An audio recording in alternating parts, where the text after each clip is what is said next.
Results to the historic Nagaland urban local body polls will be declared today, and counting of votes have commenced some time ago across 16 counting centers in the state.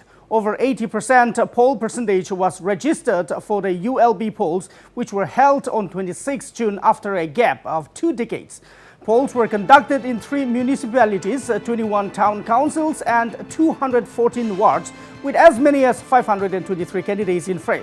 Over 2 lakh voters exercised the franchise in the ULB polls. However, the electoral process was marred by the ENPO's decision to boycott the polls in the eastern Nagaland, comprising 14 town councils and 140 wards spread across 20 constituencies in 6 districts.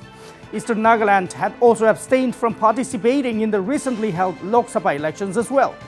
The ULB polls were a test of the NDP-BJP alliance in the state, while the NDP contested in 178 wards, the BJP fielded candidates in 44, the Congress in 37 and the NPP in 22 seats.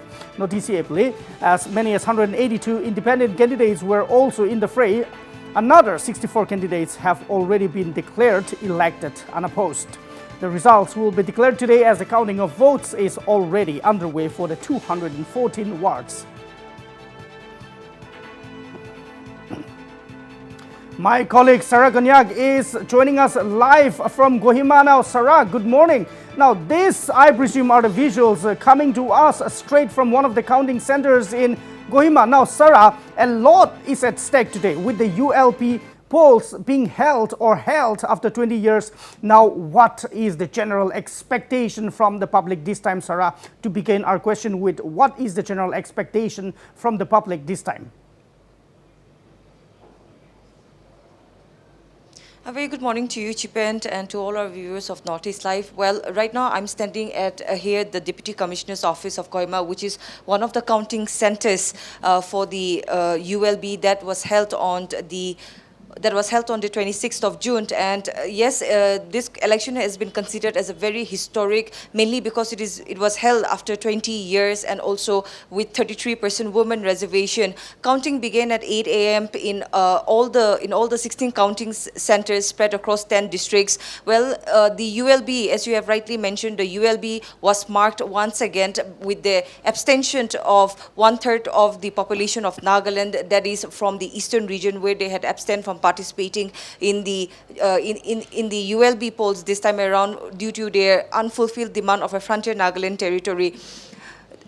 The polls that was held on the 26th, we saw a large number of voter turned out. The total voting percentage currently stands at 81.98%. So there was a huge turnout of voters who came out on the 26th of June to exercise their franchise, as the ULB election is being taken very seriously from the grassroots level, as the people have been denied of development of their town councils and the municipalities due to the long-standing issue that was there before the state government stepped into it and repealed the act in toto and came out with a new act. So there's a high expectation from the voters, from the general electorates, whoever gets elected today. The general public have high expectations that they will continue, that they will work for the upliftment and also development of their particular wards and town councils and municipalities. Jipen. That's right. That's right, Sarah. Now let's talk facts. Now look at the road, look at the town planning in Dimapur, look at the streets and the drainage systems in Kohima. Now we have been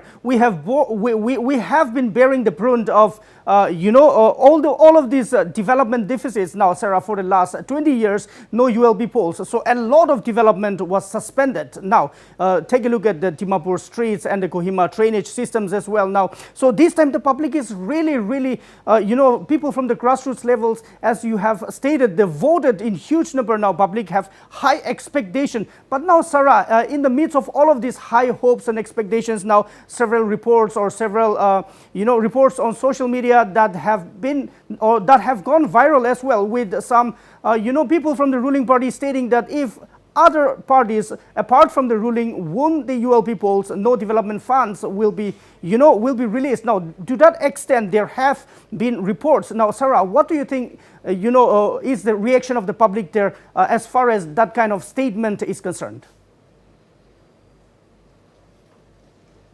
Well, despite having high expectations from this ULB, from the candidates that will be elected by the people, it was very unfortunate that during one of the campaigns, or some of the campaigns, I should mention, that some of the leaders from the ruling NDPP party had gone to the extent of if I may use the word, threatening the voters, the electorates, that there will be no development in those particular wards if their candidate is not elected. So I should say it is very unbecoming and unfortunate for a leader of that stature to speak in that language to its electorates. However, there was a very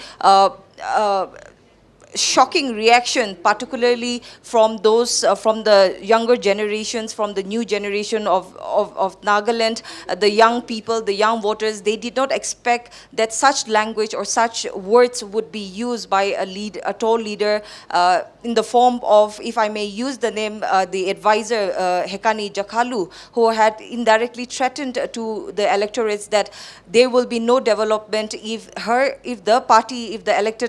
ruling party candidate is not elected to power. So it is very unfortunate, but there is still hope that